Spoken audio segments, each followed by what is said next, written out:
Hello friends, welcome back to my YouTube channel. तो friends, आप देख रहे हैं मुस्कान।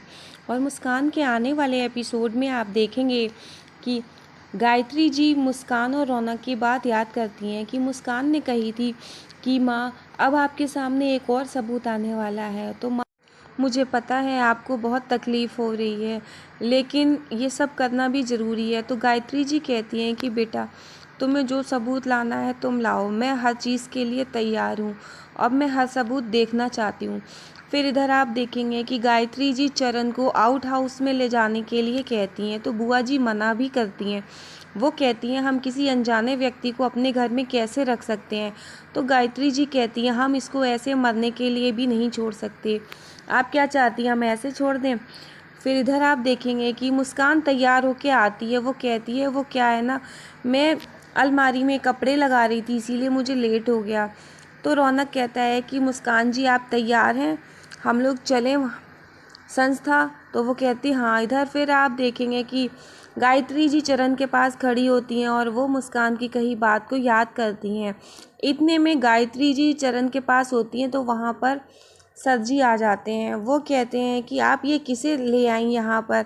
तो बुआ जी कहती हैं कि मैंने बहुत मना किया लेकिन फिर भी ये मानी नहीं। गायत्री जी कहती हैं आपको क्या लगता, इसको देखिए किसी ने बहुत बुरी तरह से मारा, मैं ऐसे ही मरने के लिए कैसे छोड़ देती, और फिर मैं क्या करती? तो सर जी कहते हैं ठीक है, आप अगर इन्हें लाना चाहती हैं तो ठीक है, आप इनका इलाज करवाइए।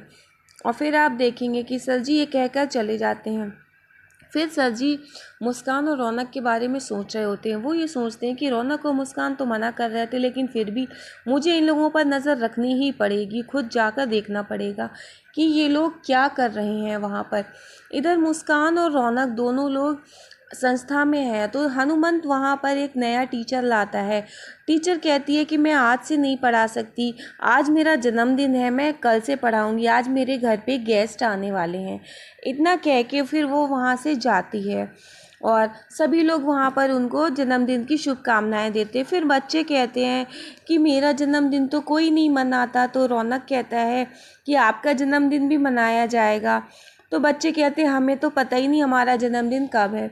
इधर आप देखेंगे कि डाइनिंग टेबल पे सर जी के लिए गायत्री जी गोभी के पराठे बनाकर लाती हैं। तो सर जी कहते हैं पराठे तो बहुत अच्छे हैं, आपके हाथ का तो जवाब नहीं है। तो गायत्री जी कहती हैं कि ये पराठे मैंने नहीं बनाए हैं, ये उस नए लड़के ने बनाए हैं, वो सुबह उठ के उसने ही मेरी किचन में हेल्प की है। तो सर जी कहते हैं कि कुछ भी हो, आपने हाथ तो ज़रूर लगाया होगा, आपके हाथ का स्वाद आ गया है, मन करता है आपके हाथों को ही खा लूँ। फिर इधर बुआ जी कहती हैं हाँ ये बात तो है, खाना तो बहुत अच्छा बना। इधर पीछे चरण खड़ा होता है, सब सुन रहा होता है। गायत्री जी कहती हैं ये बहुत अच्छा खाना बनाता है और मुझे घर में कुक की ज़रूरत भी है, मैं ऐसा करूँ इसको काम पे रख लूँ?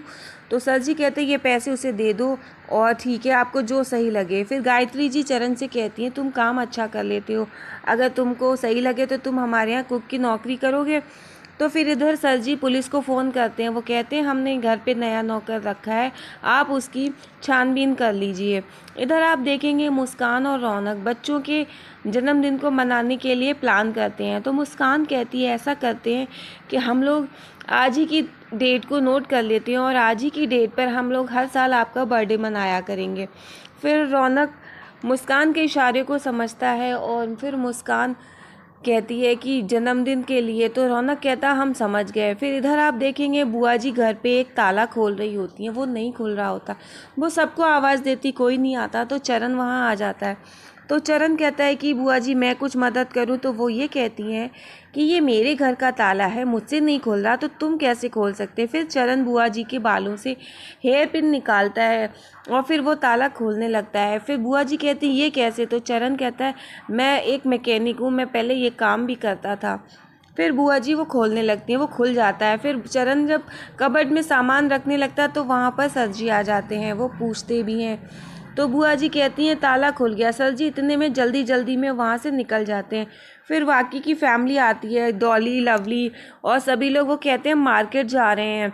तो चरण कहता है कि बुआ जी हम भी जाएं, सामान उठवा लेंगे। वो कहती ठीक है। इधर आप देखेंगे कि रौनक और मुस्कान दोनों लोग बच्चों के जन्मदिन की तैयारी करते हैं। रौनक सभी के लिए केक ले आता है और कहता है कि चलिए अब हम लोग केक काटेंगे।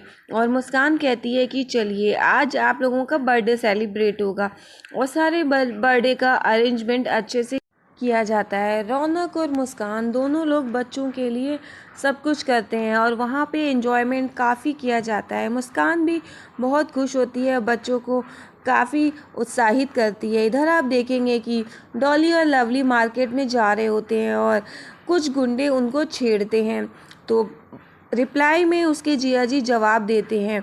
तो फिर आप देखेंगे कि गुंडे उनके जिया जी को बहुत उल्टी सीधी सुनाते हैं, बंटी को भी सुनाते हैं, और लवली और डॉली दोनों लोग कहते हैं कि तुम्हारी हिम्मत कैसे हुई हमसे ऐसे बात करने की। तो फिर बंटी और उसके जीजा जी में गुंडों से हाथापाई हो जाती है। फिर वो गुंडे उन दोनों को बहुत मारते हैं। डॉली और लवली रौनक को फ़ोन करती हैं, लेकिन रौनक फ़ोन नहीं उठाता है, काट देता है। वो मुस्कान के साथ होता है और काफ़ी एंजॉय कर रहा होता है। वहाँ पे सर जी आ जाते हैं, वो देखते हैं, वो कहते हैं कि ये लोग तो यहाँ पर बिजी हैं। गायत्री जी की बातों का इन पर काफ़ी असर हुआ और इन्होंने मेरा पर्दाफाश करने की लग रहा सोचना छोड़ दी है, मैं बेकार ही सोच रहा था। इधर आप देखेंगे कि लवली और फिर दोनों लोग वो सर जी को फ़ोन करते हैं। वो कहते हैं पापा जल्दी आइए, यहाँ पे कुछ गुंडे यहाँ पे मारा मारी कर रहे हैं। फिर इतने में आप देखेंगे चरण कहता है लवली और डॉली से कि आप लोग ये थैले पकड़िए, मैं देखता हूँ।